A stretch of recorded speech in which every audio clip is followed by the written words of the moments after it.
Boom, we're on, and today's guest, we've got Rodri Giggs. How are you, brother? I'm alright, you? Good to see you. Yeah, good to see you. Thanks for coming.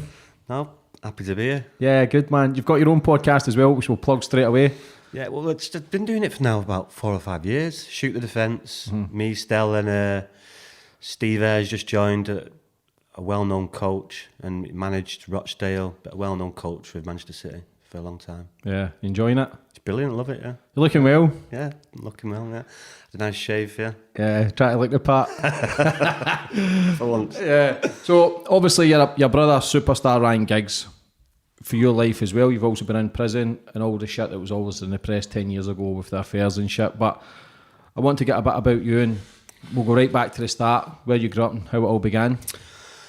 I was born in Cardiff, 1977, and then 1980 we moved to Salford. My dad played rugby. Moved to Swinton, played for Swinton, and just went from there really. How was it? How older was your brother than you? 3.5 years. Three and a half years. What was schooling like? Schooling? Yeah. Yeah, school was good. It was hard because, I look at the streets now around Salford and there's black faces everywhere, but when we was there, my dad was black and we was a mixed race family, so it was tough at the start, but it was back in them days. It's changed a lot now. It was gollywog, jam jar head. It was all them kinds of stuff that you had to put up with, and you just fight your way through it. A lot of racism back in the day then? Yes, just because there wasn't a lot of black people around in Salford. Like I was at a school with 1,200 people and probably 2 black people in there, and I was one of them. So. And that's what you were putting that race as, coloured? Coloured, half caste, back then it was. So, yeah. But, yeah, it weaned itself out as I got older. You just fight away through it, like I said. And people, if you fight them, they eventually wouldn't say it, it won't go. So you become very defensive then, just try to stick up for yourself. Yeah. Did your brother stick up for you a lot? Not really. No. I didn't really tell him, really. I just dealt with it on my own. Didn't really tell my mum, didn't really tell my dad. Just dealt with it on my own, really. How was that? Yeah, I was young, talking like 10, 11, 12. So you're young, but it just strengthens your mentality, I suppose. Crucial years though, that. It was, because my dad left as well, so, and that's when it all come tumbling down, because that was my discipline, and once he went, and then my mum kind of got in a new relationship, and that really didn't work out with me, so it was, and then that's the start of the downfall of just doing what I wanted and just being naughty, really. Do you feel as if the shackles come off, that your mum couldn't control you, so you kind of had a free-for-all? Not necessarily. I think I was just missing my dad, and didn't really. Although my stepfather was good to my mum, I didn't really get on with him. It wasn't his fault. He was a good man, but it was just he wasn't my father. And yeah, back then it was accepted, but you used to take a few beatings off him, and what's the right word? The right word is. Yeah, I don't like him for it. Your stepdad used to do that? Yeah. To but you or your mum? Not, even when I was naughty, not every week, it was just, when I was naughty, you get a beating, but I didn't like it because he wasn't my father, my mum would just stand there and watch. Why did your dad leave? Did you ever speak to him after that? He was abusive, drunk to my mum. My mum took a load of abuse, used to beat her up. When I was 10, 11, I think they'd just split up, and he was taking me out for my birthday, and he picked me up, and we're driving down the street, and he's seen my mum going to work. He's pulled in the bus stop. He's just said, "Give me 1 minute." He's gone out. I've seen him like tussling, and then he's come back, took my birthday money off me, gone say, "Go and see your mum." I've gone and seen my mum, and she's broken nose, and he's given her a dig, and so yeah, and then I didn't see him for years after that. Did you eventually see him though? Did you reach out to him?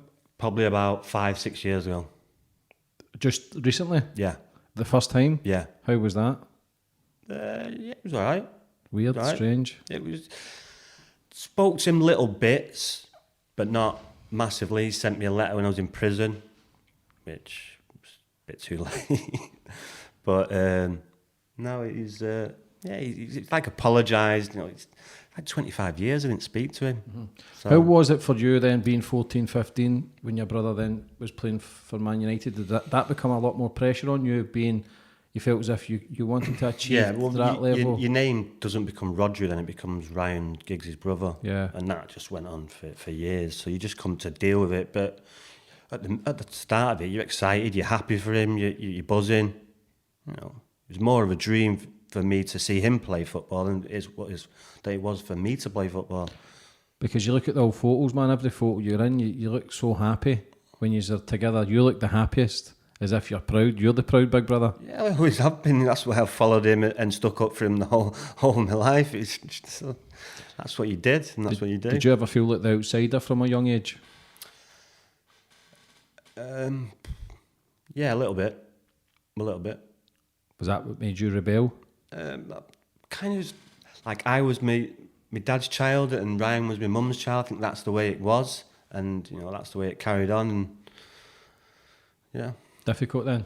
yeah, it was difficult. But Because I heard you were a player back in the day. Is that correct? I hear, what's the story I hear, that you could have been better than your brother if you stuck in it? that was a story, yeah, but I never really was into it like he was. If my dad stuck around, I would have played rugby. I was a better rugby player than I was football, but I just love sports and didn't really think that I could do it as a living, just played it.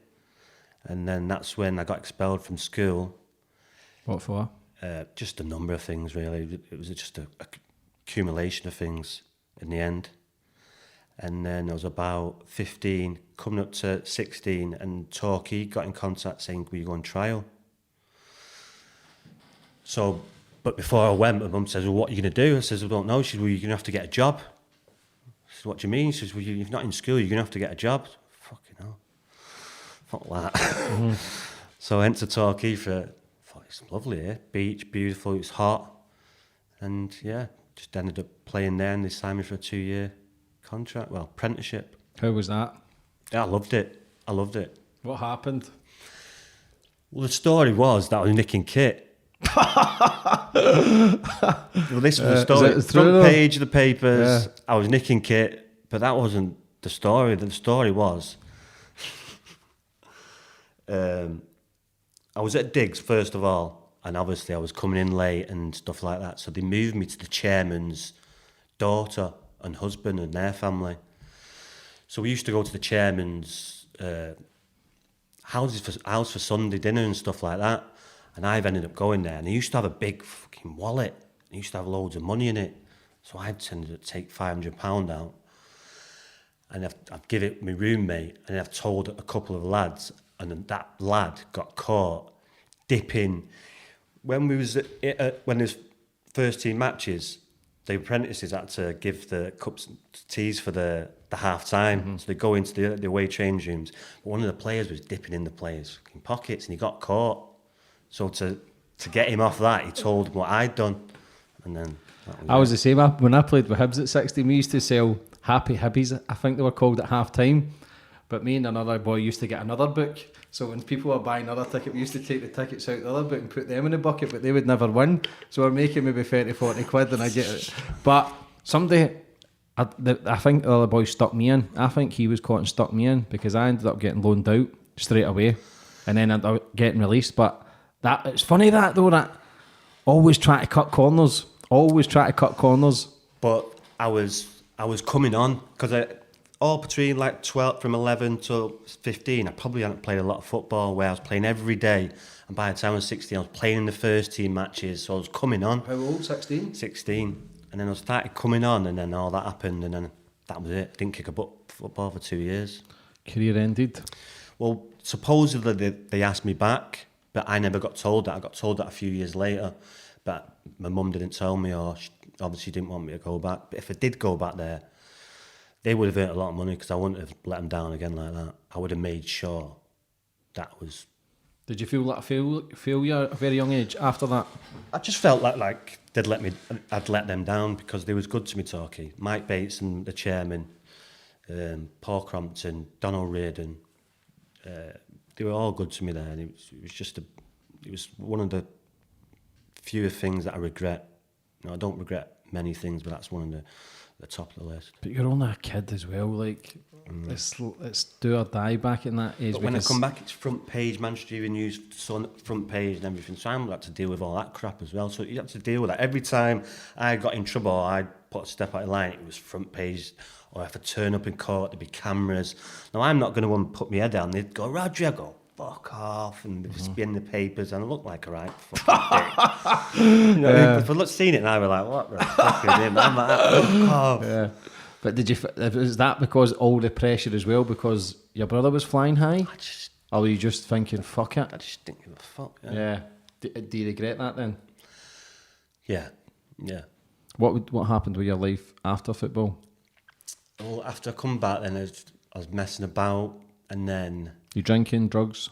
No, not really. Like I was saying before, I'm not really a big drink. I don't really like it. I obviously do it because it's sociable, but I don't really like it. So then, we're just messing about odd jobs, and then I went to Livingston, stayed there for about 6 or 7 months. And after that, I come back, and that's when I ended up in London working as a estate agent in London. How was that? Yeah, it was good. And then that come all crashing down with a fake shake. Why? I don't know. There's the fake shake, the one who got put in prison, Chalisa. Yeah. He did the exact same to me. Mm-hmm. Fucked you court, over? Minstall Street. What? I got Crown What Court happened? here. So I'm an estate agent. Yeah. And Mazir Mahmood he's called. So Fake name then? Fake shake. Yeah. Well, that's his name, Mazir Mahmood, but it was like a fake shake. So he's contacted me saying his family are in town, his nephews, so he's like a Saudi prince or some kind of high Saudi prince. So he's got servants. I meet him at a penthouse in Canary Wharf. Servants opening the door, people giving him tea. He's got all the cloak on with a shisha. Tells me the story that his nephews have got in college and he was looking for apartments for him, but we can't be seen in the West End because one of the family members is not very well. Can we? Do you know anywhere where we can go out? So I said, yeah. We was a corporate member of a lap dancing place literally around the corner from the office, so you should take him there. But in the meantime, I'm taking him to flats, and he's saying, yeah, I'll have them free flats and I'll pay you a year money up front. I'm thinking, fucking, this is good. This is all the commission I'm going to get here, and I've got to keep this guy sweet.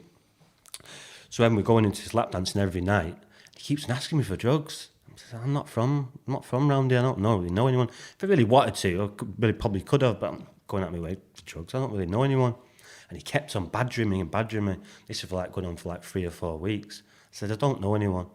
Anyway, I'm going back to Manchester, so I tell him I'm going back to Manchester. He says, oh, we'll come up and we'll come and see you. You can meet your brother, blah, blah, blah. I said, okay, no problem. So I'm trying to keep him sweet to get this deal, to get all this commission. So we get to Manchester, meets our kid outside the Marriott. Then he says, right, where are we going tonight? I said, I'm going here. I'm not going where you're going. But can you get us some drugs? I said, yeah, no problem. Ring a pal or ring someone who knew. He's come to the Marriott. I've gone out and got it, brought it in. Fucking cameras everywhere in the room. Boom, boom, boom. Fuck Next you. minute, I'm a pimp. I'm a fucking drug dealer. I'm a drug dealer. But in halfway through it, he's made us get some escorts and bring them back to his hotel. But he's obviously cameraed up the room. But I've took the bird in the bathroom, and then my mate's come in and gone in the bathroom, not my bathroom, the bedroom. So he probably had it all set up in the bedroom, but I took her in the bathroom. So all a big setup for what? Just to fuck you over? I was just working as a estate agent. I wasn't a drug dealer, anything. It was just, and that was it. I love that job. So he was just what? Just working in the press? He's done it hundreds of times. What a scumbag. Went to court, and then the judge threw it out saying he needs to be investigated because... It's like entrapment kind. I don't know about the entrapment kind of yeah. law, but it's like... It's not as if you're bringing them. It's not as if you're fucking trafficking girls and selling kilos of coke. He was just wanting... How much drugs was he wanting? Grams? What made it more... What made it... What's the word? Is the police were were dying to get me because they'd had a police surveillance on me for like 2 or 3 weeks, and they pulled me outside Deansgate Locks. Have you ever been out in Deansgate Locks? Well, there was a place called Loaf when it first opened, and they pulled me out there like an August night. It was like 9 o'clock at night. It was fucking rammed all the way down, queuing up, and they pulled me out, about 10 of them, and strip searched me to my boxer shorts outside because they thought I had drugs on me, but I didn't. So you're just trying to do him a turn because you think you're going to get commission, not realising it's just a big scam just to fuck you over and get you in the press. Was that in every front page again? No, it wasn't, because it was Gnu, and then the Brixton bombing in London, saying it went to like 12 or 13. But it just goes to show you the lengths that people go. I had a George Lambie on last week, who was Charles Bronson's son. He used to get a gas van, cut a hole out the side of the gas van, and all the big, like with Prince Harry, Prince William, used to drive in, and people, the security guards used to fall for it, and they're just snapping away. But back in the day, you're talking, what, 50 grand, 100 grand for major stories, major headlines. So people, the paparazzi, go to some lengths to fuck you over. How did you deal with all that then, all the stresses and pressures? How did your trust issues then? That was the worst one, because out of playing football, out of all the jobs I did, I loved that job. Be good at it? I was 19, 20, I was renting 14, 15 apartments a week. I was like 19 years, 20 years of age on 2.5, 3 grand a week back in them days. I loved it. Company car. It was great. And then I got sacked straight away on the spot. Back home, and then 6 months later, a year later, I was in prison. So what happened the night when you got to jail? Was it a bottle over someone's head? We'd gone into a place called Ampersand, me and my pal, and I'm at the urinal, and this guy's come next to me, say, "You gives his brother, blah, blah, blah." I said, "Mate, I'm on the piss, do me a favour, leave me alone."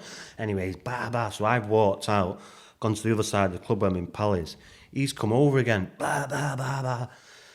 We need to get out of here, to my mate. So we walked out down the stairs. I'm waiting for a cab. But what I'd done is, they didn't serve Budweiser in the pub. So when I walked from the pub where we just come from, I had a Budweiser, but I only had half left. So I put it behind the bin. And when I come out waiting for the taxi, I remembered it was there and went and grabbed it, drinking. And he's come out again. Started blah, blah, blah. And his mates grabbed hold of it. It's all kicked off. And his mate grabbed hold of me. I just gone, fuck off. And my mate's hit him once, and he's just hit his head on the curb, tooth's come through his mouth, and he nearly died. Everything, yeah. Would you get 7 months? 9. And how was that then? Again, front pages. People say I'm daft, but I loved it when I was in there. Yeah. Strange ways. It was, they tried fucking me with there as well. They're like clowns. They must have thought like I was some... First day, I've got there, they've put me in with the scrawniest smackhead you could ever think. And the first night, they've spun my cell and strip searched me. They tried. And then my Cody, after a week, he's gone to Kirken, and I'm still there after 4 weeks. And I had a friend who was a screw in Strangeways, and I said, "What's going on?" So he's got in contact with him. 2 screws in there were trying to send me to Birmingham just to fuck me out in a fucking shithole. So you got worse treatment and no special treatment because They obviously just tried who you fucking me, were? but I obviously knew people in there, and they've got in and thought, "Yeah, he's fucking buzzing about it. What's he doing?" They obviously thought I was going to come in and be fucking like the fat guy from Shawshank Redemption. And protection. So how was that experience for you to be? Was it more rougher then, more worse treatment because of who you were and who your family member was than? No, that was the kind of stuff they were trying to play with me mentally. But yeah, it was. Do you feel as if you're always getting fucked over through your life when you look back at it all?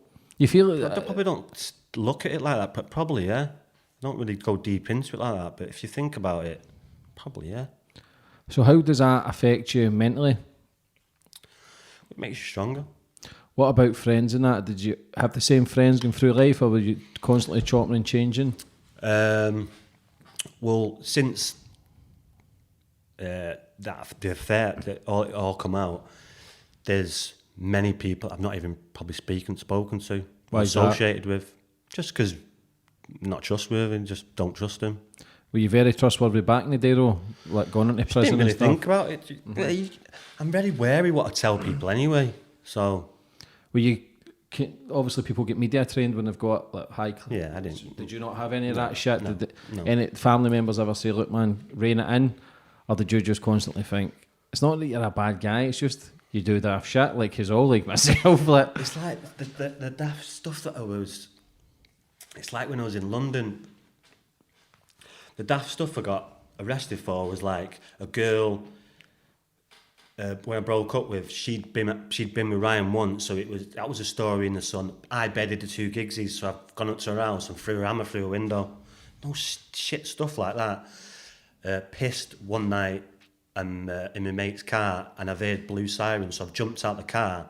I can't remember this. I've broke into the house, gone upstairs, fell asleep. The police have come in, arrested me, and I've got done for criminal damage.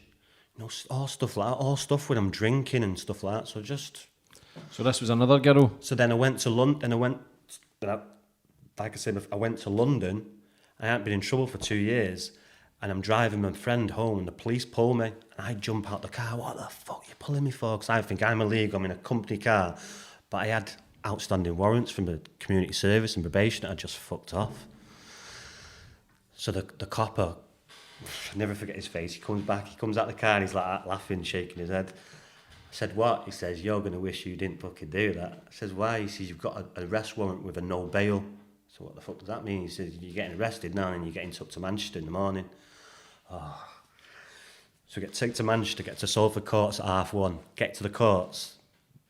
The van pulls in, the guy goes, what are you doing? He says, we've got a done for the day, you have to bring him back tomorrow. What? He's got a no bail. It's not my problem. Take him to Salford Crescent. Went to Salford Crescent, ended up staying there 24 hours as well. So back in the jail? Yeah. Saturday morning I got out, and they squashed the community service, quashed the probation, give me a £500 fine. What was the life like then? Were you working or were you just loose I was cannon? working as a estate agent Still? at the time, yeah. And like, because I'd just moved away and just kept my head down and securing a real proper job. Did you think a life would be easier going to London away from Manchester? It was miles better. That's why I loved it so much, because no one really cared, and it was so big. No one could give a crap who you was, and that's why I enjoyed it, I think. How were you treated in Manchester before you went then? People just always want a piece of you? No, you're always going to get that whenever you're going out. I don't know what the fascination is with it. I never could understand it because I'm not a celebrity, I'm not famous. I'm still, even though I've done a good advert, I'm not a celebrity, I'm just not. That advert was class, but we'll touch on that later on. I'm just not. Because you've done acting as well. What age did you start acting? No, I did a bit with Will. Yeah, because you were in a film kind of thing, like adverts and stuff. You've been in the advert, but what was the other thing? No, White something, what was it called? No, White Van Man, yeah. Yeah. So what was that? Just turned out to be an extra, and it ended up starting doing a bit more than they wanted. It was someone who didn't turn up, because my friend Will, someone hadn't turned up, so he said, do you want to play the role? Yeah, right then. Just ended up doing it. It was brilliant. Did you enjoy it? Yeah, it was really good, yeah. So after London then, when you lost your job, prison again, what was your life like then? What, when I got out? Yeah. What did I do when I got out? You just knuckle down and try and get to work and get a job. And what did I do? I got my Class 2 licence, I got my lorry licence, truck licence, and just trying to settle down. Met Natasha, had a baby, and just that was it for me. I was just like, I was happy, I was settled down, I partied myself out, didn't really enjoy it anymore, and I would just stay home with family on the weekends. How old were you? But she would always go out, and I was like, yeah, go out, I'll mind the kids, go on. Did you never question that then? No, not really, because I was happy just do what you want. With kids? Yeah. Did you never get handouts for your brother? So everything that I'm doing in my life now, like, I'm doing it to try and build a platform so big that I can now then look after my family. This is what I think you're supposed to do. Like I was saying before we start, this is a mate's business who started from scratch on his own, and he struggled, and no problem where you're top. It's what you do. You help people out, and not really. He gave me a car that he won, and then I got put into prison. I got put into prison because I was Ryan Giggs' brother, and he wasn't speaking to me. Didn't come and see me. Didn't give me a letter. Didn't nothing. And then when I got out, he bought me a car.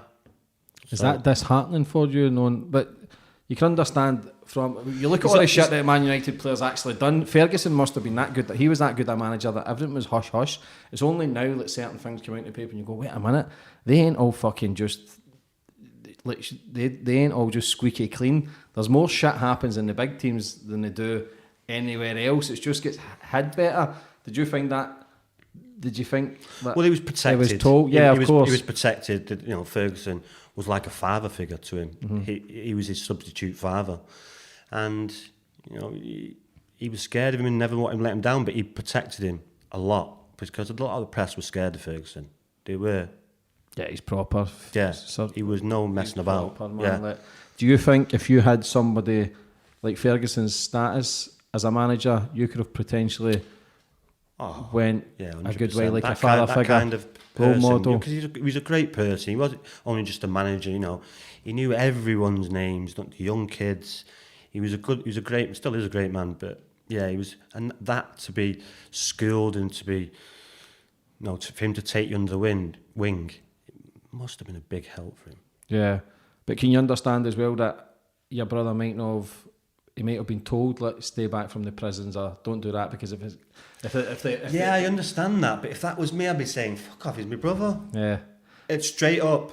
so would I be, Straight but up. maybe that's why we've not But got. this is where, me and him differ then, because even when he'd done his book, he rings me up, and on one of the headlines of the Sun paper was "My jailbird brother."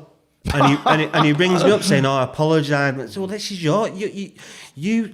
If you're telling him to write a story, you have it specifically what they put in. If they put anything, then they pay you.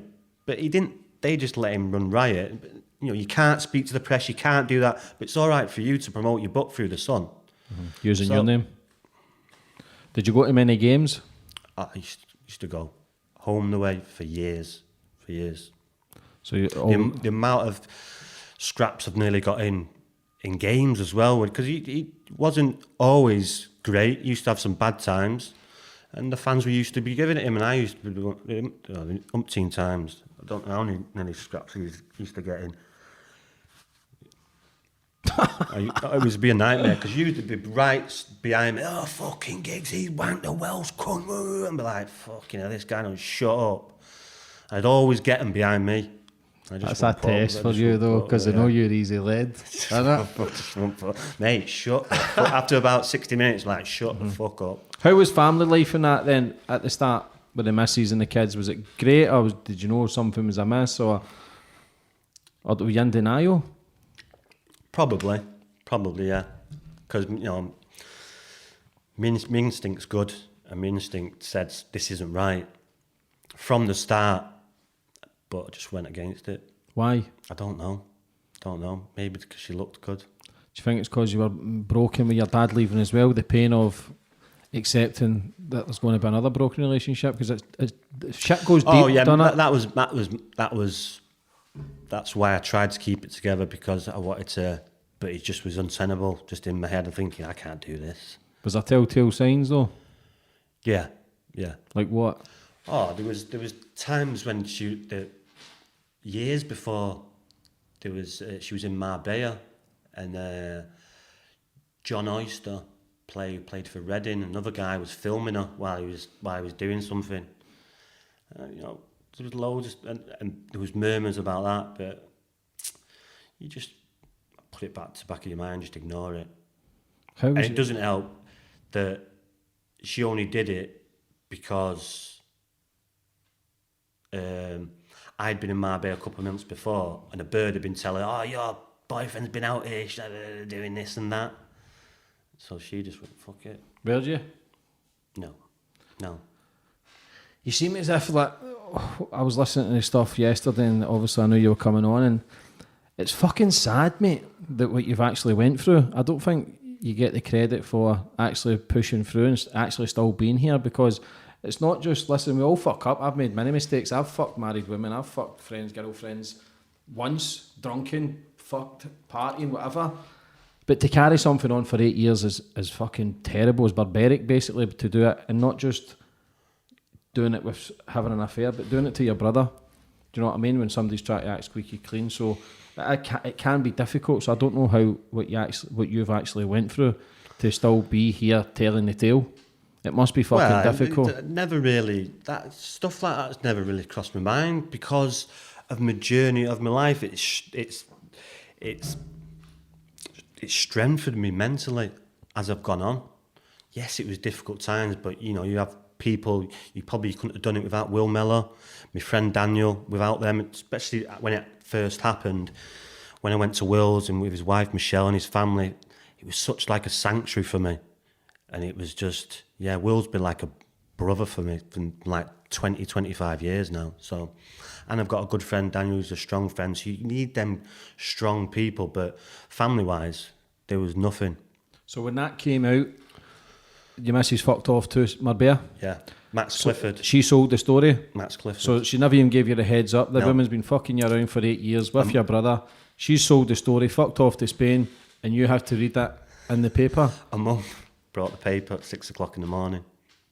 What was going through your mind? Just shock. Just shock. What couldn't you? Just shock.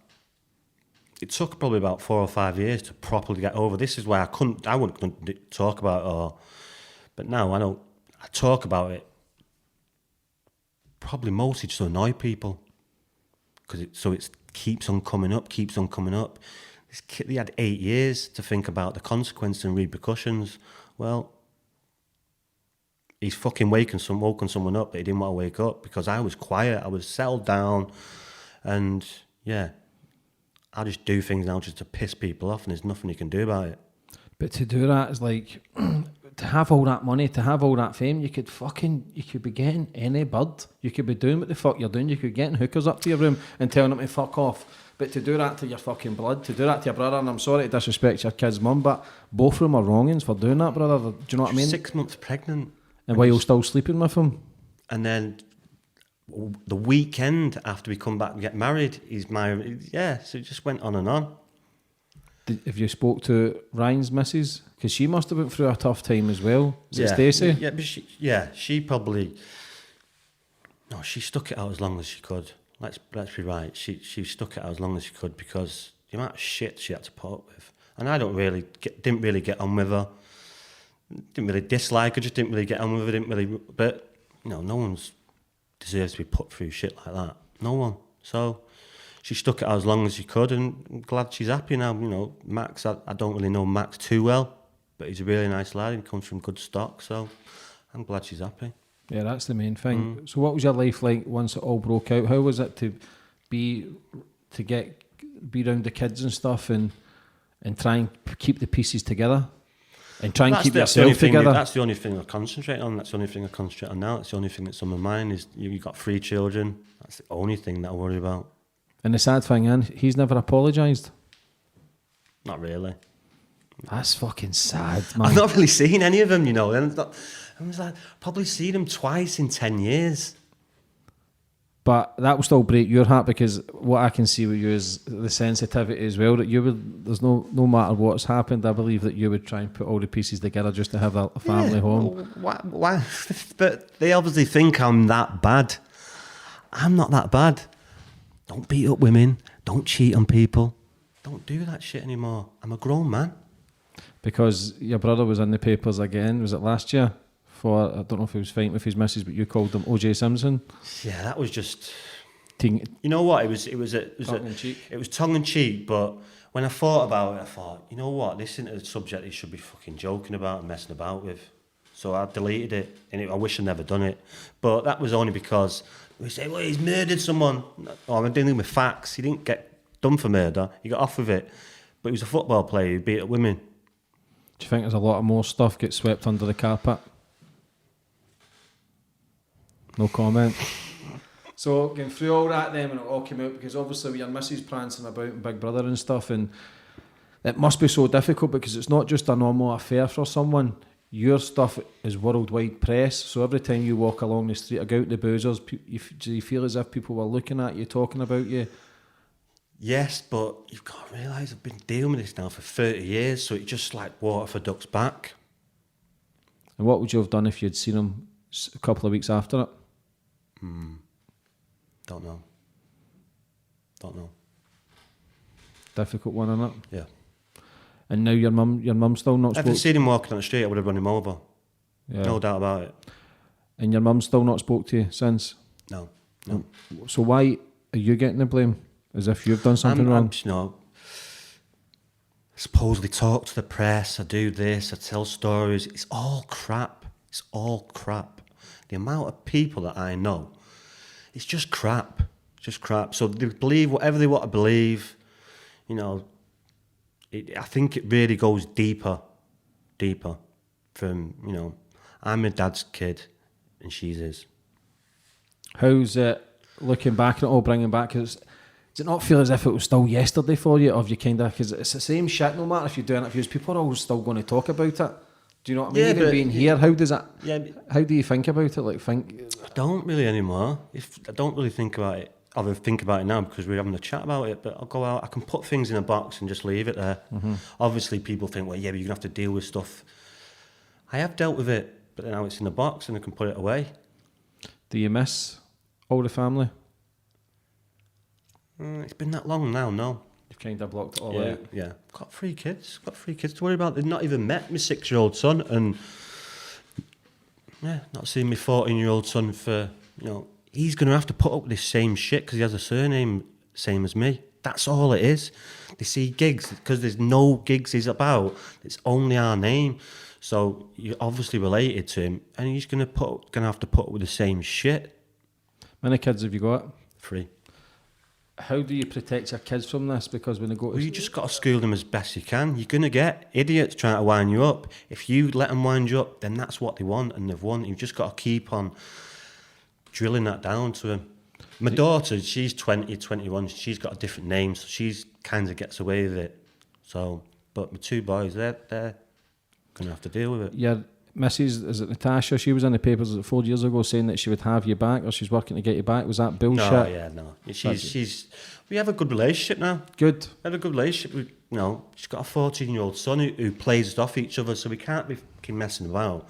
We've got to be in sync, and that's the most important thing. I put everything else aside because,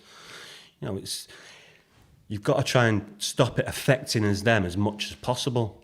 Do you think she was manipulated and kind of groomed because of Ryan's stature? No, no. Or She. I could name 10 footballers that she'd been with. Did you know this at the time, or was it afterwards? No, it was after. One of them, and I'm with some. After it all happened, we went to Portugal, and I'm with 2 naughty lads. And as I've walked in one of the bars, one of the guys is stood right behind the door with his mate. And I've walked to the bar, and as I've walked to the bar, I've turned, and all you can see is the door shutting. And they've gone.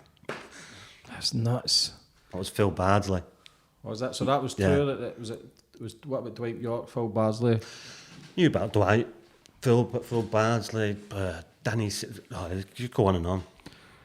How the fuck did you know this then? No.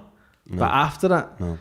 Was it kind of a relief? Like, even though it's sick, but was it Yeah. kind of, do you know what? Well, I've kind of fucked up. But at the end of the day, What- you get what's 3 the beautiful. what You've the got 3 ironic beautiful. bit is she's turned into what I was. She was just cheating, lying, and that was me. So it's kind of karma in a way. You can't believe in something, not expect it to hit you. So that's the kind of way I look at it. You can't treat the way women. You can't treat the way women the way you have, and not expect it to come back and bite you in the ass. Yes, it was a big fucking bite in the ass, but That's not just a big bite, fuck's no, sake. I know, That's but taking your whole ass off, but man. that's the way I looked at it, and it's made me a better person for it. And you get 3 beautiful kids. Yeah. Ryan had her pregnant as well, is that correct? And had her got an abortion, is that true? And it was in the papers? Yeah, I don't. Nah. Yeah. What about all like the kids and stuff, like DNAs and that? No, that was the first thing I did. Was it? In the week? Yeah. How hard was that then, waiting for your results? Yeah, because you know, my instinct is really good, and you just know. And then that would have been probably more mentally damaging. Push you over the edge, you think? Yeah. You've been through some shit, mate. That is some heavy stuff. It is. Like, people don't realise that some men can't take it. No psychiatrist, no help, no nothing, just friends just talking it through. So maybe I would have healed quicker if I did talk to professional people. But yeah. Was it a lonely time for you? Parts, yeah. Parts. When did she come back from Spain? When was the first time you spoke after it came out? Probably about 10 days. Because they're all scared to come. They're all scared because they all thought that I'm a madman, I'm crazy, I'm going to kill them all. No, it was quite calm, very calm. Because if you lose your temper, then You could have went on a killing spree. Yeah, Numb to it. yeah. How much did she get paid for the story? Do you know? I don't know. So she's made money from your 100, misery. 100 odd grand anyway, yeah. But the main objective is you're building bridges now, which is No, the main we're thing. We all fine. fucking make mistakes. People do grow up, We're but fine. Listen, I can switch and I can say what I want to say, but yeah, in the most, we're fine. how long were you seeing each other for? 8 years. So just from the start of your relationship. 2003 to 2011. Like, what about like Christmas parties, stuff like that? Was there never anything in your mind that you think he's fucking up to something? Did you know he cheated before? Or with other women? Yeah, were you doing it together or anything?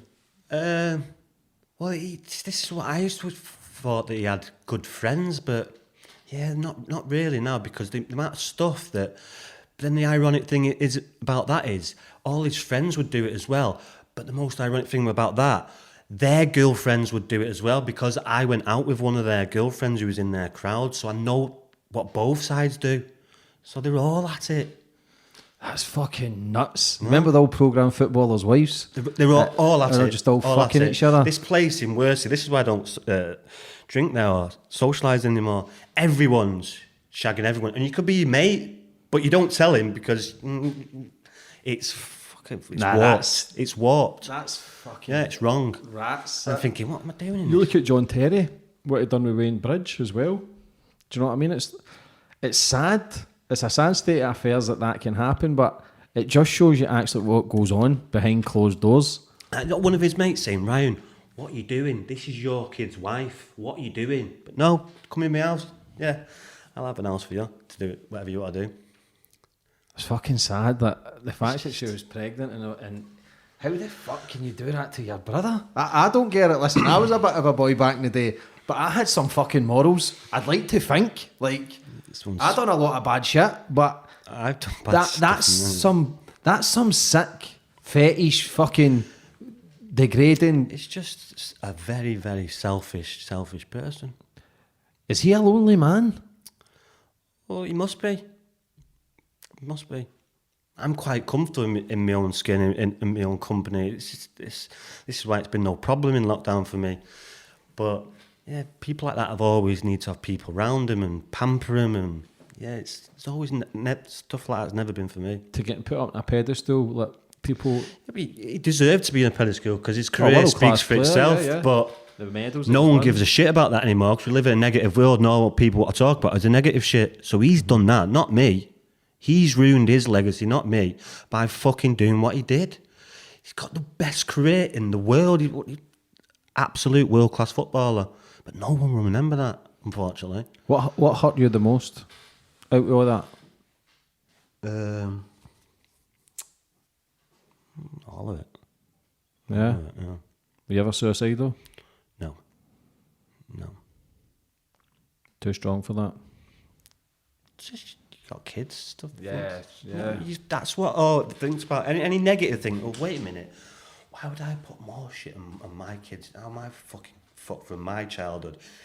All the shit they've been through. And then that, it'd just be So wrong. why did your mum disown you? What is it you've done to that?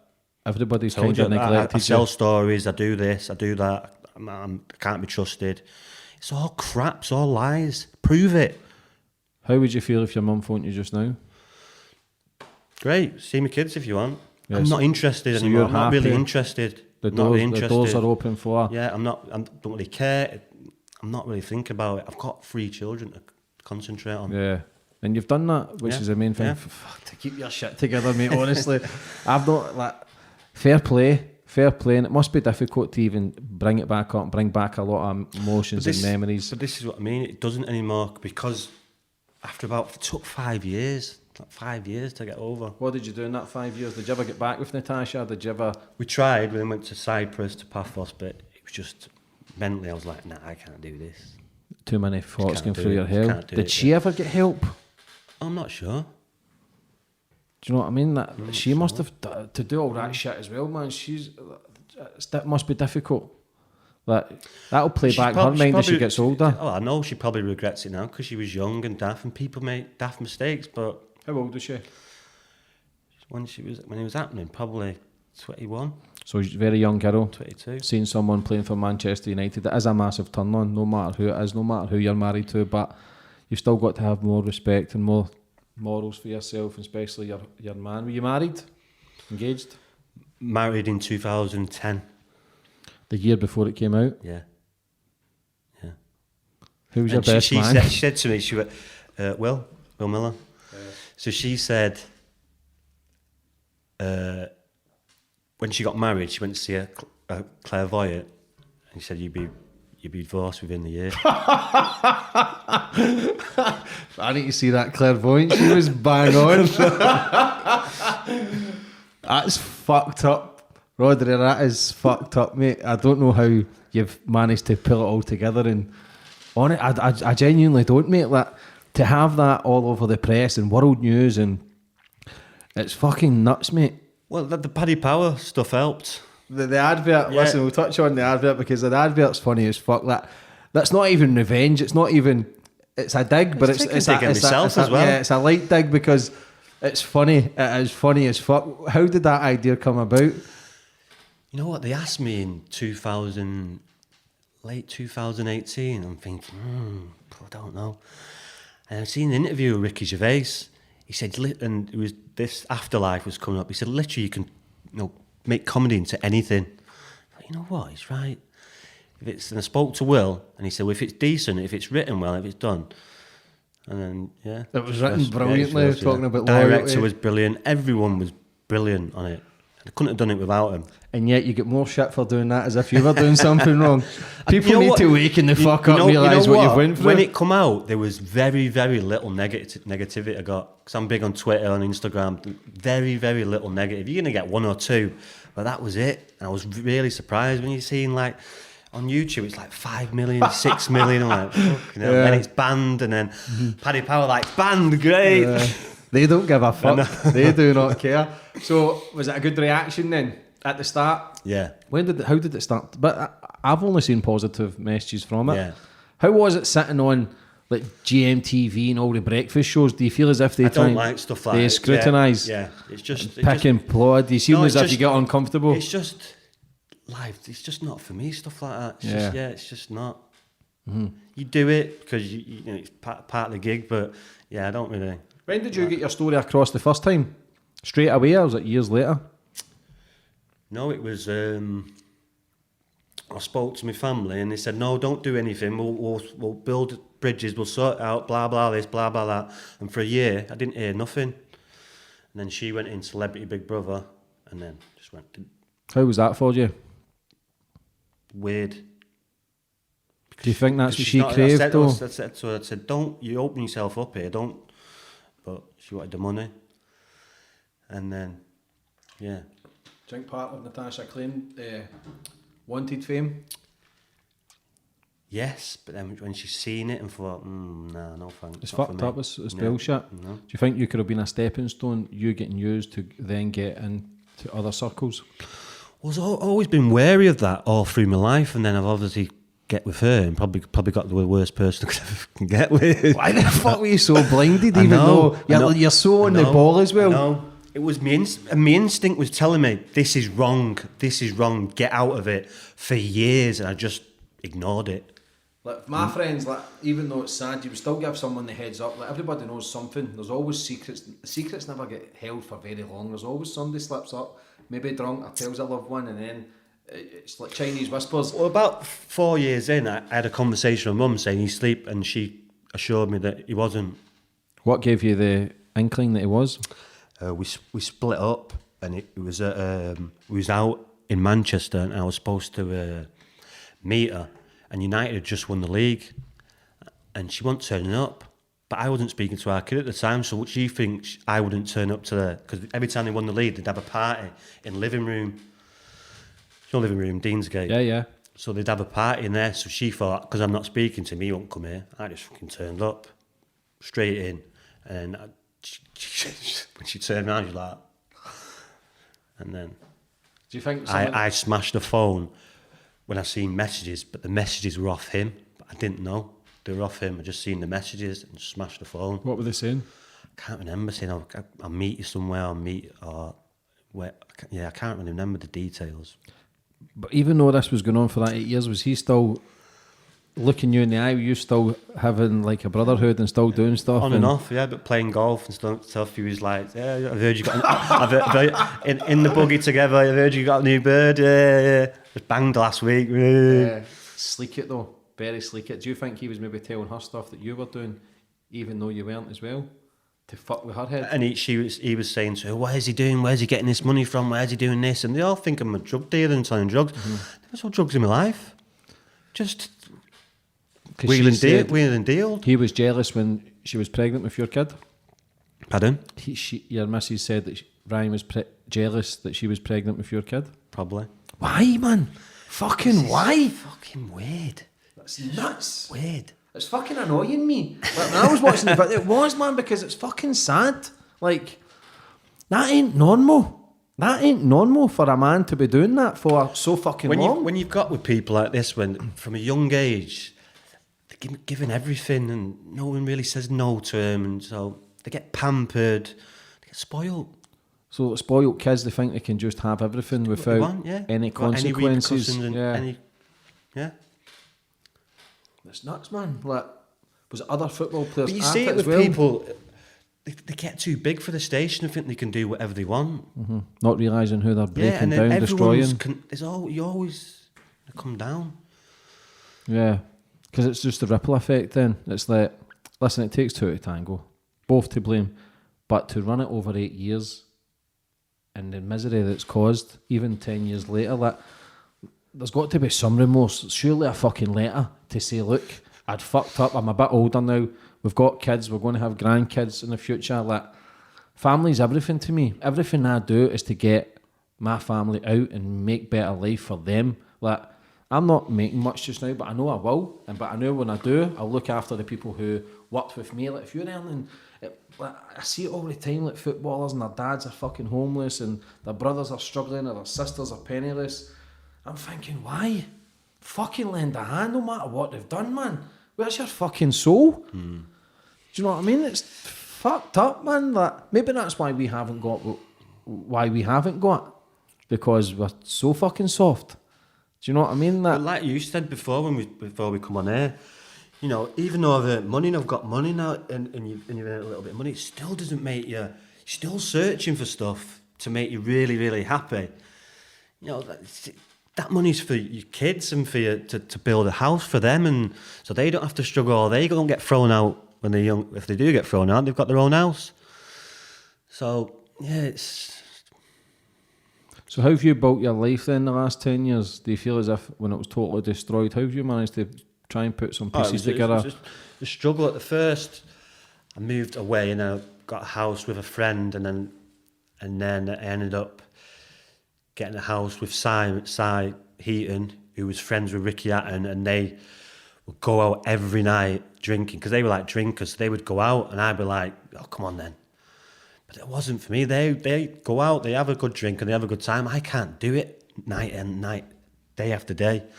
So it was getting too much. And then, you know, gone out on a Thursday night, it's like Friday, 1 o'clock afternoon. I'm like, fucking hell, what am I doing? What am I doing? And that was it.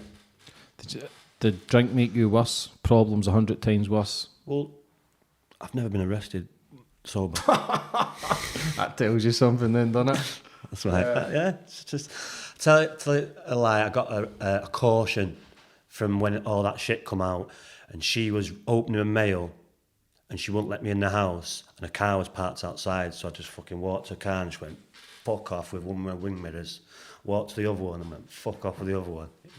I still laugh about it today because they just fucking went, and every time I used to see her, I'd pick the kids up, fucking wing mirror to me. Why did she open your mail? Why did she open your mail? And she was winding me up, like. And it's the ones that are always up to no good, the ones that are always most paranoid as well, which can be difficult. So over the last 10 years, we've tried to, what about work-wise and just how have you been getting with that? Well, I'm a coach football, but I've, like I said before, come on, a class 2 licence. I've been a truck driver for 2001, I got it. But I loved it. Worked for Northwest Paper, the paper company, for like 5 or 6 years. And yeah, just done that. And then I had a flat in, I bought a flat in London, a studio flat in 1999, 92 grand in 1999, and the mortgage ended in 2019, so I got that, obviously Paddy Power stuff, and then obviously NGN, son for, how can I say, I don't know if I can speak about it actually. Yeah, we can take it out if you can't. They hacked my phone and it's been settled. So the Sun hacked your phone? Yeah. They've done that with everybody. I had Gaza on a few weeks ago. They've done that with Gaza. They've done it with loads, mate. Who else was I speaking to that hacked their phone? Yes, sleek it bastards. How they would go and that's how people end up paranoid and turn into drinking drugs. But I would never, because I was like on the ball, me. I would never I'll be on the phone because I was always doing stuff that, wasn't always legal. So you'd never be talking on the phone or leaving messages on the phone. So, yeah, money for nothing, cheers. What about relationships? You've been in a serious relationship since the last 10 years? I've got a 6-year-old I was living with Ashley for about, when did I start with Ashley? It was probably around about 2006, 2014, 15. And probably the most trustworthy girl I've ever met. Just really could rely on and trust her, which was massive. If I would have got with another girl who was not like her, it could have been nasty. But yeah, she's a really good mum and really good person. Really trustworthy though. Really like ride and die with her. So to go from the kind of toxic relationship you're into that relationship, was it hard at the start to learn how to trust? No, because I kind of knew what kind of person she was straight from the bat. That proper Salford, really could rely on her. Really honest person. Did she know your whole story and what you'd went through as well? Yeah. You kind of need someone who's kind of good heart, good soul to... Yeah, stick by you through anything, just whatever, even if it's not in your favour, she still stick by you. Because it's a lot of baggage as well that you're bringing to the table as well, do you know what I mean? So she would need to be fucking strong because... No, she is, yeah. If you're putting the papers, then you know yourself, look after your loved ones as well, and that can be difficult, especially if somebody's not being brought up in that life. Yeah, and if anyone contacted her, she would just say, fuck off straight away and pick up the phone and ring me straight away. No one ever's bothered her or mithered her. So you've never had a book out or anything, no documentary? No, but we're starting a book this week actually. Have you? Comes out in October, November. Good stuff. Yeah. No, people have always asked me to do a book for the last 10 years. I'm thinking, like, what do I need to do a book for? But why the fuck not? Why not make some money from your misery? Why not? Because a lot of people who I've had on the show who write books, it's their therapy. That's your chapter to say, I'm closing this fucking chapter. Yeah. No. Paddy Powers, it was a good therapy thing. It was, but doing it all, and it was brilliant. It was such a good experience. What were you doing when you were making it? Were you thinking? Because you're taking the piss out yourself. People need to understand you're the one who get fucked over. So you're taking the piss out yourself. Like, obviously, you'd have ruffled a few feathers, but that's okay. You fucking deserved it. You didn't go on a killing spree. You done an advert to take the piss out yourself and you getting fucked over for 8 years straight. Do you know what I mean? Oh, yeah. People fucking you over and laughing behind your back and doing what they did. So I think it's only fair that you go, do you know what? Wait a minute. I ain't fucking taking this lying down. Here's a joke. Now I'm going to write a book and fucking expose the rest of you mugs. Just fucking do it. You've got the right, you have got the free pass to stand your ground and put your whole life as therapy into a book and just becoming clean. And this would have never, ever happened. I would never have done anything like this if it wasn't so severe or, yeah, it's just a bad thing to happen. So I'm just going all guns blazing now. I think rightly so. I think go for it, man. Get the face paint on, get the grenades in the pocket and just go fuck it. Get my tin hat on. And go for it. Why not? Are you excited for a book for the future? Um, Do you think a lot of people be hiding for cover? Probably. Probably. No, not really. No. So just say Fun- yes, fun- mate. fun- People don't promote the book to the house. Just say I'm fucking them all. I'm going to expose this. They'll have to read it and find out. If you, I'm sorry if I keep touching on this, but if your brother had phoned you, would you put it all together? Would you accept his apology? Yeah, it's gone now. You need to move Yeah. on from it. This is why I think he dropped a clanger, because if he would have done what he would have said and then just get pictures of us wherever, or doing whatever and just being brothers, then people think, oh, he's got on with it. But no, he chose to ignore me, chose to go the way he went. It was the wrong one. I think he's ashamed. Would you? Yeah. Any normal person would be, and any mother would be, but you know, I'm still the bad one. I hope it all gets put together for you. You can still see that you're still battling with it no matter what, and I can tell that you still love your family no matter how much what they've done or who's fucked you over. Listen, you're no fucking saint, but who is can listen to the stories what people have done to you. Do you know what I mean? So it's funny, it's the ones who are the black sheep that get the fingers pointed, but it's the ones who are hiding in the proper white sheep's wool that go under the radar because everybody thinks they're golden and don't make mistakes. This would be taboo. You can't say anything, you can't talk, you can't do anything. Your brother can do what the fuck he wants, Clearly. and you've got to suffer through it with all the crap that you've got to put with. But you can't say anything, you can't do anything, you can't just stay there and shut up. Have you felt as if you've been getting told that your whole life? No, I was happy to do that, but you can't do what you've done and expect me to fucking lie down and be quiet about it. I'm going to piss people off, even when people don't want to hear it. I'm just going to keep on banging it down the fucking throat, because they did this, not me. I was happy. I was Happy with the quiet, family life? still quiet, no trouble, going to work, 5 to 9, 9 to 5 job, happy as Larry.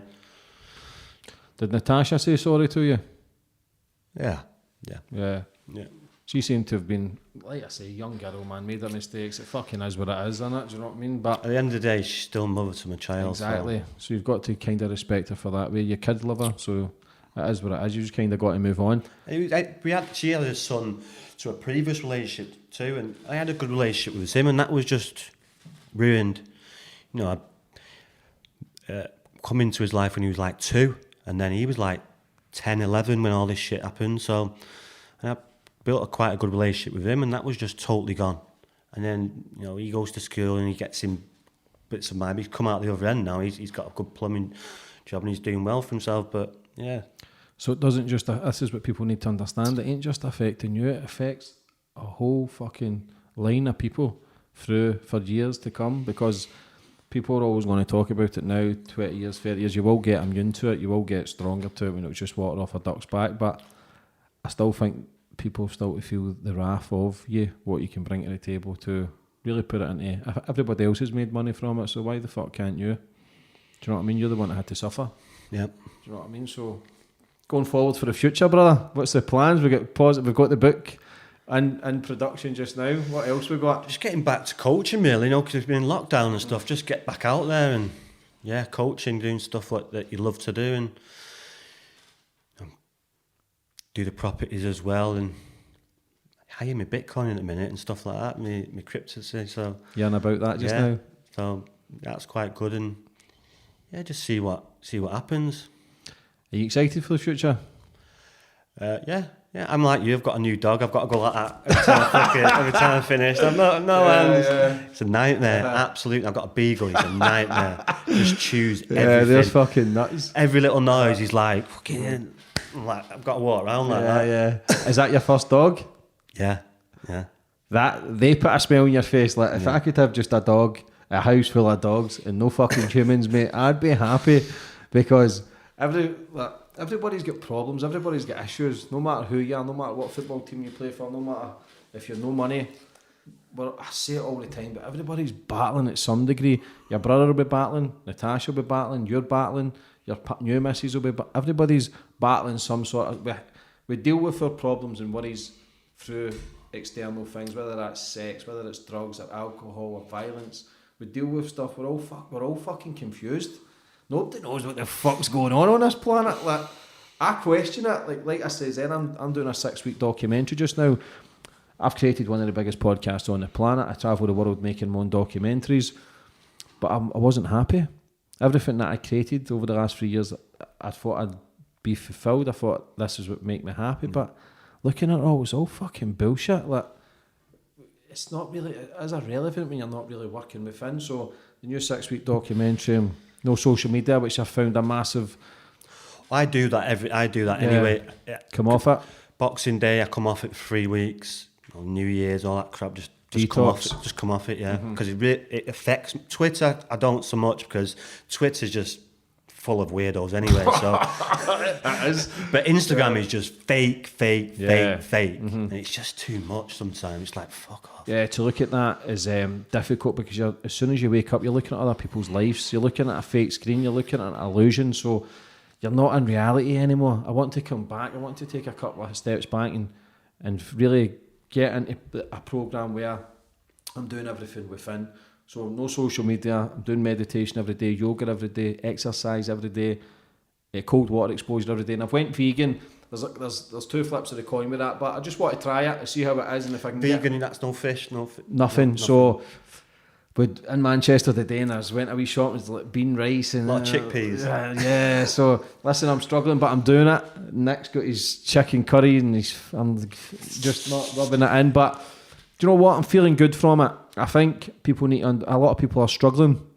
My platform is growing, and I don't want to become a fraud. I don't want it to become a fake. I felt as if I was slipping into that, posting shit and give me attention, tell me how great I'm doing, but it wasn't making me happy. So I identify with this straight away. I'll make the changes. I want to make a documentary to show people what can be done physically, mentally, emotionally, with doing things more natural. It's good you've seen that now and not 10 years down the line, where you're still relatively young and you can do all that stuff. So I don't want to come across as sitting in big cars and big watches and pretending that I'm fucking life's great. It's all bullshit. It's all crap. Yeah, it's fake. It's all pretentious crap. Who cares what car you drive? Do you get wealth? Health is wealth. That's, 1,000,000%. Do you get? You've still kept lean. You still kept fresh. Why is that? You still exercising? Yeah, do exercise. I just don't post it. I just do exercise. Everyone's posting it. I must probably run 5-10K a day. Yeah. Just don't post. Just don't. It's not really a workout though, unless you've not posted it. But it's just like 5K. It's like 20 minutes tops. That's good time. And with the dog, now he's just energetic. Just go out bike ride with him or running with him. Bring a lot of life into you. Yeah, now. I've got punching bag in my garden. I've got weight bed in my garden. I've got skipping rope. So I do all the stuff. Mm-hmm. So yeah. Do you get a lot of trolling still? Do you ever get trolled? Social media? No, not really. I've banter with it, mate. Twitter, if you're taking Twitter seriously, you're fucked. Yeah, you're fucked. You would be suicidal within fucking 2 hours. Rod James Giggs. Yeah, what is all your social media? Plug it all. Yeah, at Rod James Giggs. And my Twitter, my Instagram's private, so my Instagram's Rodri2477. That's it. So no trolling, just people just getting on it, having a bit of banter. You get trolls. It's always usually football. I'm a wind-up merchant, mate, so I'm always winding football fans up. So yeah, you got to take it as well. You got to what team do you support? See, growing up, it was never like Ryan was always Manchester United. Where I was like, I'd follow players. So because John Barnes was black, and I kind of gravitated to him. So I was a John Barnes fan, a Luther Blissett fan, so Watford in the early days. And then when John Barnes went to Liverpool, I kind of supported Liverpool.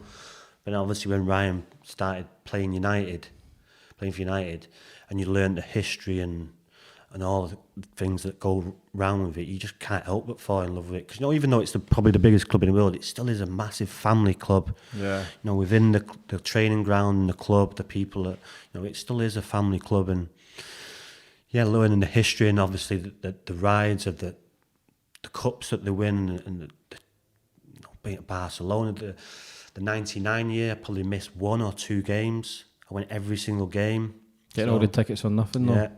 How was that then at that era when you had gigs, when you had the Nevilles and Beckhams and Scholeses and Butts? Were you ever starstruck as well? Did it become the norm? I was never starstruck because of an early age, and I used to see him always get mithered, so I would think, "Ugh," so I'd never kind of pester him or mither him. You'd see him about and say hello and be nice to him, like David Beckham, really nice, Scholes, but who else? The Devils, but mostly them lot, Andy Cole, Dwight York, Paul Ince.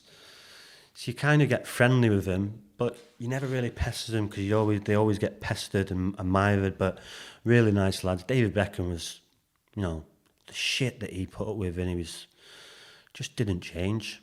Just always stayed the same. Such a nice lad. Great family, and the same with the others as well. You had great families. How was it? Did you ever become very, very close with any other players? No, not, like I said, I would have told to keep back from you. Like I said, well, I always just look out for him because I was always with naughty people. Yeah. So when they was there, we'd always look out for them or make sure if anyone was mithering him, tell him to do one. But yeah, never really pestered him, but they're all good lads. What was Ferguson like? I only really spoke to him Was he a couple of intimidating? times. No, I only really spoke to him when I was younger, so he was nice to me then. I was like 14, 15, so he was playful. Mm-hmm. Yeah. He would have probably thought though, stay back from him if you're causing it, getting expelled from school. But when you actually break it all down, because when I had Gaz on, I says to him, do you think you could have had a better career working under Sir Alex Ferguson? And he says, nah. He says, look what the fucking trouble with other players I've got. Cantona kicked a fan. Beckham and stuff. But he treated Cantona differently. Mm-hmm. If anyone else did that, they'd have been out of the club. Because he did it, he was eccentric. He was Eric. So he got away with it. He was like the story of like they'd been playing crap or something in the game, and Brucey and someone else thought, okay, we're in the clear here because Eric's just 2-footed someone. So he's come in the change room. He started berating the players, then turned to Eric and said, "Eric, you can't do that, son." So he treated people nuts. Can you imagine a player doing that now? So he treated people. Eric, fucking hell, Eric. There was a cup final. I'll say this in my book. There's a cup final, but I can't remember how old I was, 14, 15, and everyone was with the wives, and we went on the train, but Eric was with 2 blondes. Mind he's married and got kids. I don't know if they was with friends or just, I don't know, but yeah, I remember Paul Ince, Claire Ince going mad. What the fucking hell is this? What you fucking doing? We're not here, you fucking can. Going mad. And that's all I can remember. But I don't know what he was doing. Just a team full of shaggers then, innit? When you break it all I don't down. know if he was shagging. I remember him having 2 blondes in, but I don't know if he was, but... What was Roy Keane like? Roy Keane was... I never really met Roy Keane. Only interaction I had with Roy Keane, he nearly got Lee Sharp killed. Why? We were in a nightclub in Kells. It's not there anymore, near the airport. And Lee Sharp was going out with a Scouse girl, a mixed-race Scouse girl. And I'm stood at the bar next to her, and Roy Keane's pinched her ass and then fucking turned away.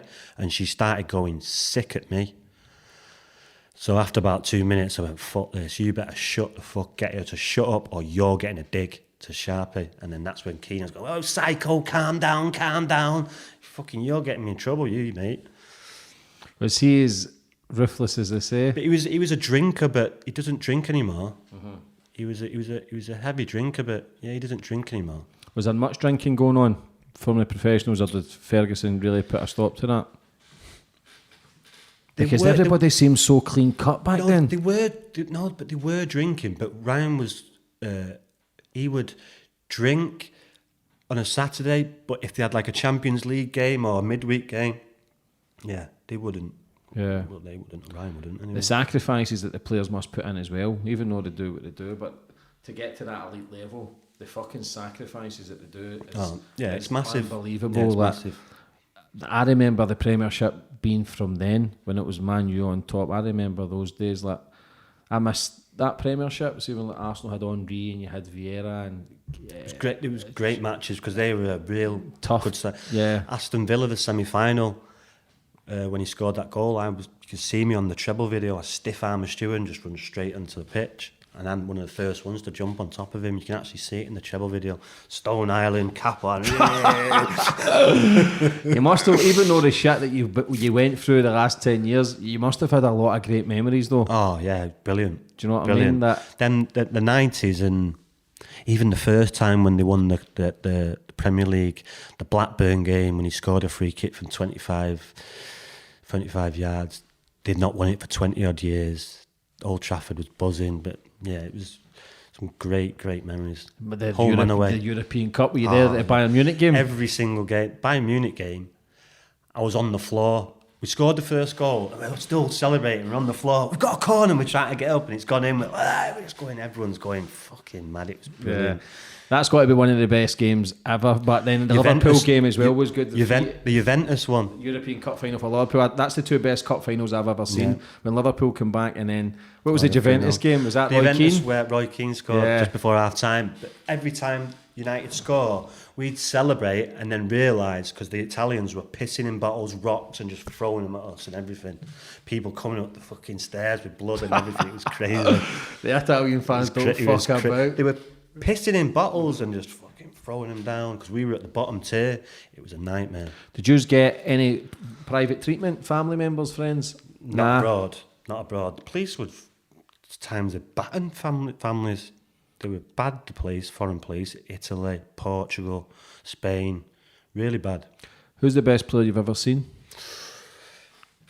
Zidane. Yeah? Zidane. A genius, huh? Zidane. Ronaldo, Zidane. Did you ever meet Ronaldo? No, Fat Ronaldo. Oh, the Brazilian? Yeah, Fat Ronaldo. Yeah, at his time at Scored that trick for Real Madrid against United, where United had Ferdinand, Vidic.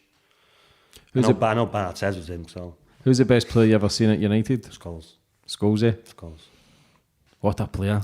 Ryan's close though. Ryan's close. He's a world-class player, man. Because the way he trained from a flying winger to a where he could control the midfield, you don't know how difficult that is to do. So, yeah, but Scholes, just the way... He doesn't look like a player. Well, I played against him a couple of years ago. I was surprised how fast he was. Just a couple of yards but yeah, just the way he controlled games, just his mentality. Yeah. What about when Ryan scored the semi-final, the FA Cup? Or was it the semi-final? Like was I said, it? I was straight on the pitch. Yeah. As soon as the whistle went, steward. Was that voted the best goal ever? Or one of the One best of them, goals? yeah. One of them. Like I say, the memories that you must have had, that anybody would die for those sort of memories, to be so close to those world stars, that it just so happens that you went through a bit of misery. But 13 Premier League titles. So yeah.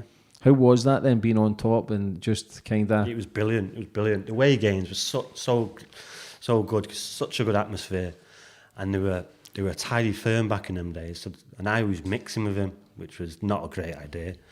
They used to be on the coach. Yeah, we'll meet you here. Fucking crazy. What about the Ronaldo Portugal? Did you ever meet him? No. What was he like? Player?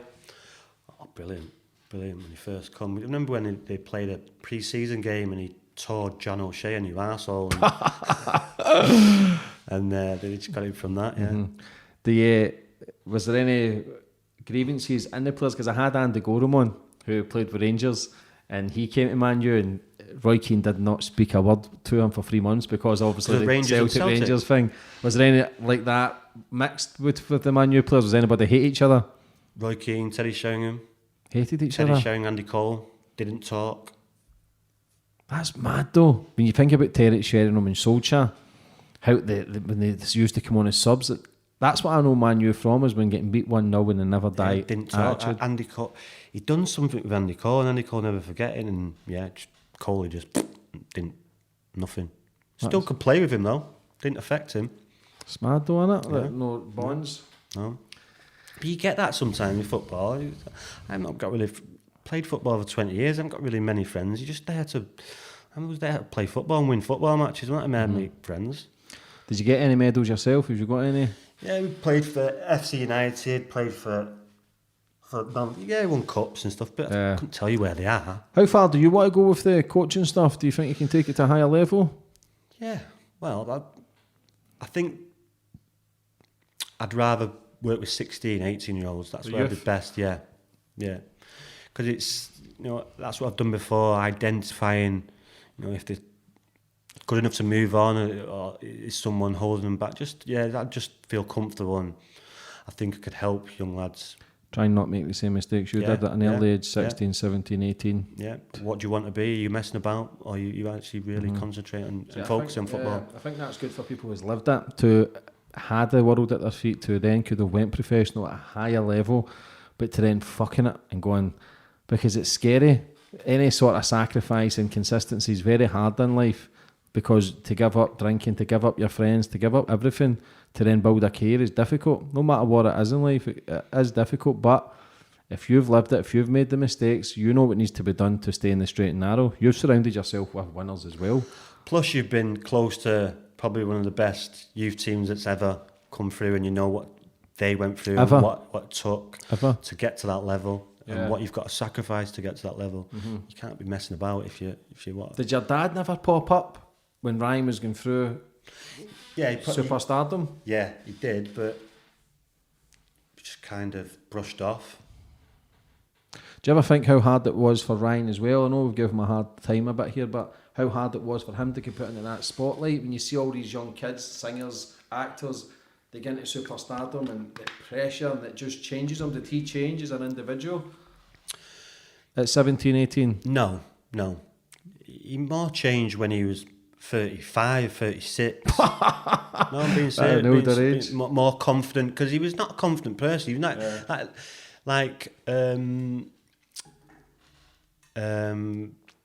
testimonial against Celtic. He didn't think anyone was going to turn up.